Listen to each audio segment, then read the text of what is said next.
And a very good day to you. This is the Ash Wednesday homily for February 22nd, 2023. Again, a very good day to you and on this special Ash Wednesday. The Lord be with you and also with you.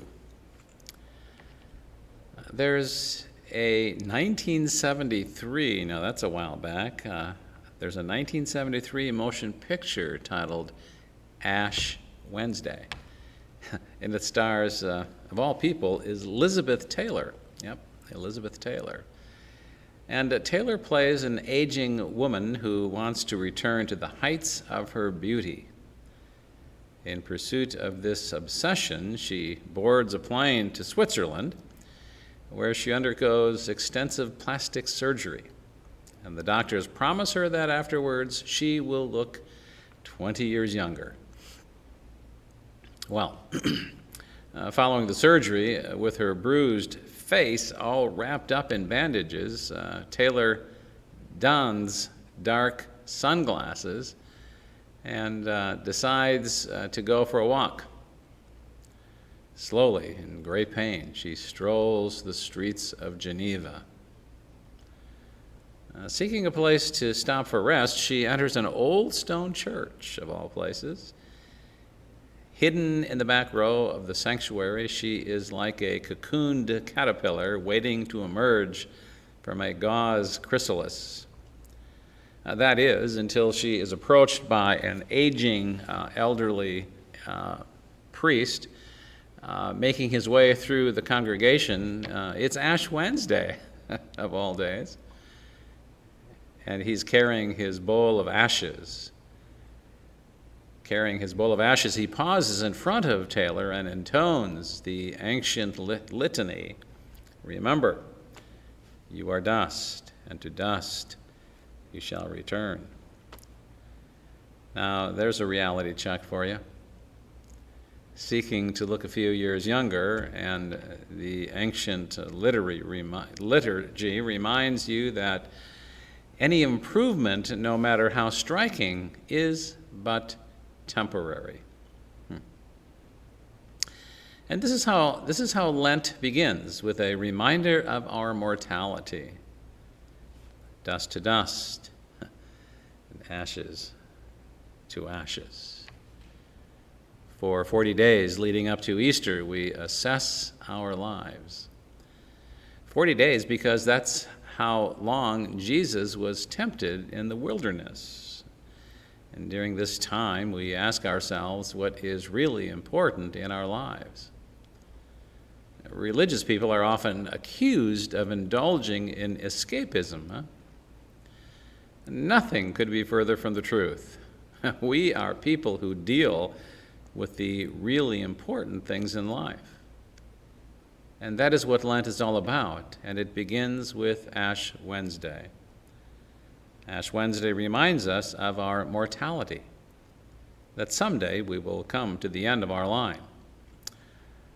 In the Garden of Eden, after Adam and Eve eat of the tree of the knowledge of good and evil, God says to them, "Dust thou art, and to dust you shall return."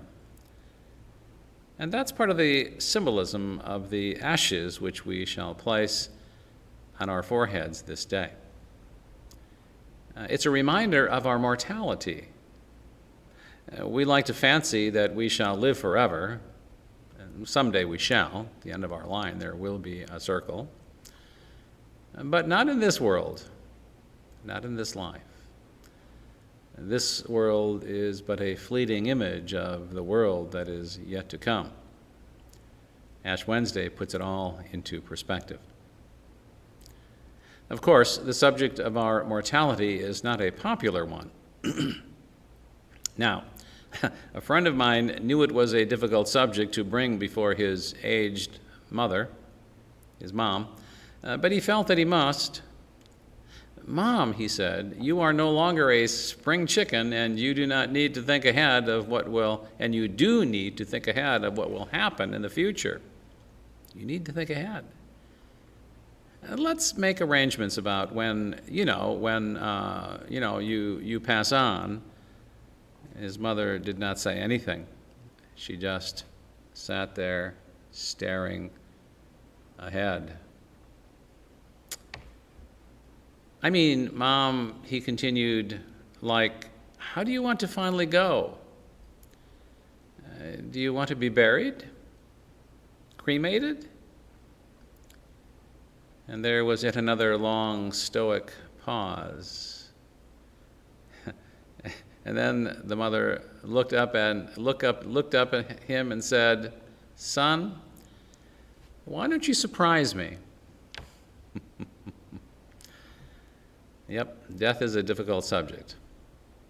We would prefer to disguise it, ignore it, pretend it does not exist. And never do we want to admit that it can happen to us. Now, there's nothing wrong with me. It can be a dangerous thing to say. Spiritually, it is probably the worst thing a person could possibly say, for a person to stand before God and say, there's nothing wrong with me. It is incompatible with being a disciple of Jesus and unacceptable to God. We place the ashes on our foreheads as a reminder that we are mortal creatures, that we are flawed creatures. St. Paul writes in our epistle for this day, "We implore you on Christ's behalf, be reconciled to God. God made him who had no sin to be sin for us, so that in him we might become the righteousness of God." If you were telling someone how to make a cross, you might say, draw an eye, and then cross it out. As we make the sign of the cross, we first draw a vertical stroke, as if to say to God, "Lord, here am I." And then we cancel it with a horizontal stroke, as if to say, "Help me, Lord, to abandon my self-centeredness and self-will. Make yourself the center of my life instead. Fix my attention and my desire on you, Lord, that I may forget myself, cancel myself, abandon myself completely to your love and to your service."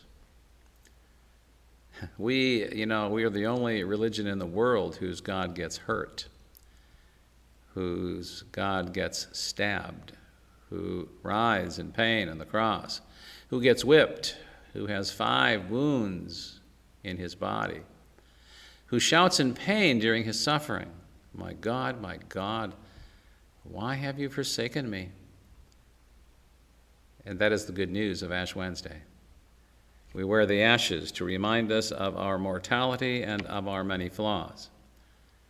But we also wear them to remind us that because of what God has done on our behalf through the death of his Son, we have been redeemed. Amen.